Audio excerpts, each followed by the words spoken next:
As-Sura ayat 30 dikatakan bahwa Asy-Syura atau Asy-Syu'ara? As-Sura. Asy-Syura. Iya. Ayat 30 mengatakan bahwa dia akan manusia itu akan mendapatkan musibah tergantung pada perbuatannya. Itu enggak ada ayat begitu, itu terjemahan. Terjemahannya maksudnya. Ya. Artinya dengan seperti itu mengatakan bahwa apapun musibah yang terjadi pada seseorang itu karena perbuatannya sendiri. Padahal katakan bahwa musibah itu terbagi atas 3, bisa karena ujian, bisa karena Tahu dari mana Bapak ada 3 musibah itu? Jangan disimpulkan, pertanyaannya apa? Ya, artinya maksud saya bagaimana menghubungkan antara yang tadi, apakah dia ujian, apakah dia suatu laknat atau yang lain dengan ayat yang tadi. Bagaimana juga dengan takdir, karena kita tahu misalnya sudah, musibah itu cuma ada 2. Musibah itu asalnya semua yang kita alami, kullama asabana fahuwa musibah. Baik, semua yang kita alami. Bapak sekarang promosi jabatan itu musibah juga. Ya, semua yang kita alami itu musibah. Yang kita alami dalam hidup sebagai ujian dari Allah itu musibah. Ada yang sifatnya menyenangkan. Misal Khalifah Umar bin Abdul Aziz ketika diangkat itu kalimatnya inna lillahi wa inna ilaihi raji'un. Baik ya, mengamalkan firman Allah Subhanahu wa taala di Al-Baqarah ayat 156, alladzina idza asabathum musibah qalu inna lillahi wa inna ilaihi raji'un. Jadi jabatan itu ujian. Dapat harta juga ujian. Ya, kalimatnya apa? Inna lillahi, ini kan milik Allah. Satu saat akan dihisab, kan? Dapat ilmu juga musibah.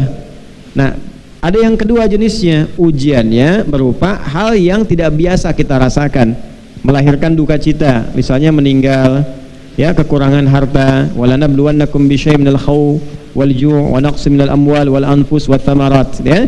Hanya kadang begini sifat manusia itu, menyadari ada masalah, ada musibah, diasosiasikan selalu pada yang kedua, sehingga pada yang pertama itu merasa seakan-akan bukan musibah.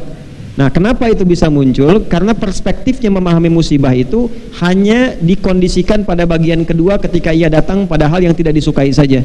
Ya, padahal semua yang kita alami pada hakikatnya musibah. Dua-duanya ujian untuk menguji kita, siapa di antara kita yang bisa memaksimalkan potensi kebaikannya di hadapan Allah. Jadi ketika ada kebaikan itu syukur, ketika ada duka ada sabar di dalamnya. Jadi dua-duanya netral, Pak. Makanya Nabi mengatakan ajaban li amril mu'min, orang beriman itu sungguh bahagia, sungguh hebat perkaranya, karena dia bisa memandang semua hal itu sama, netral.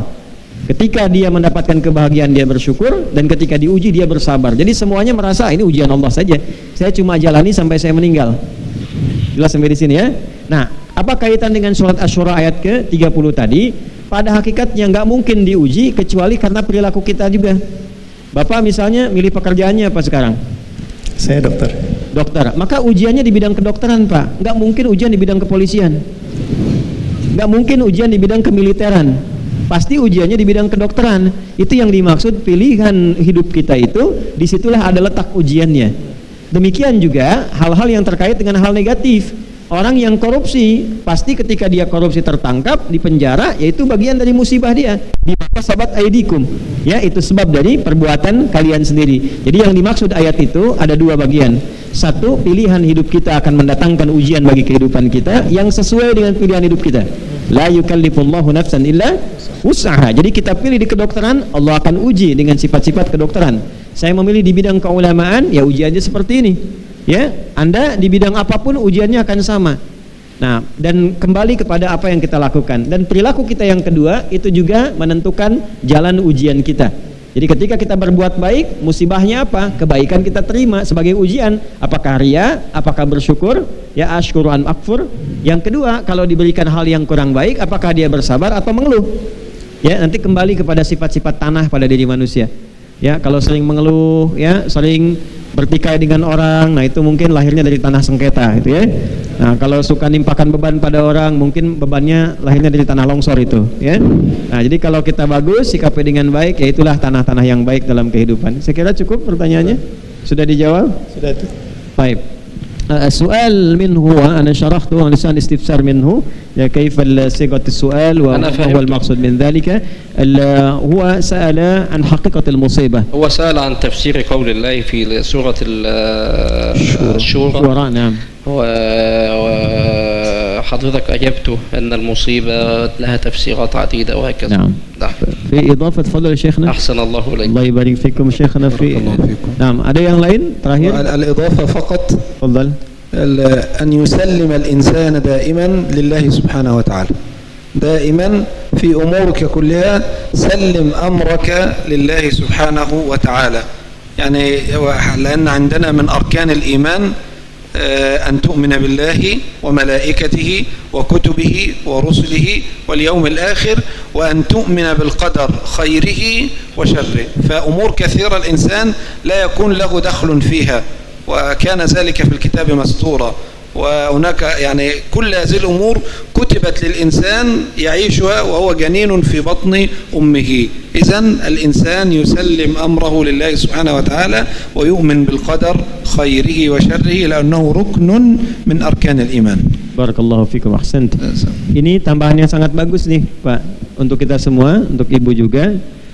Cara paling gampang ngatasi musibah itu kita qanaah dan serahkan semua itu dengan menerima sebagai ketetapan Allah, apapun bentuknya. Lalu cari solusi yang terbaik sesuai petunjuk Allah untuk mengatasi itu. Itulah definisi sabar yang sesungguhnya. Dan ini bagian dari iman pada tingkat yang tertinggi, pada yang keenam. Seperti tadi disebutkan dalam hadis Muslim nomor hadis yang ke-8 dari Umar bin Khattab radhiyallahu taala anhu, ketika Nabi sallallahu alaihi wasallam ditanya, ya itu kan hadisnya panjang sekali itu.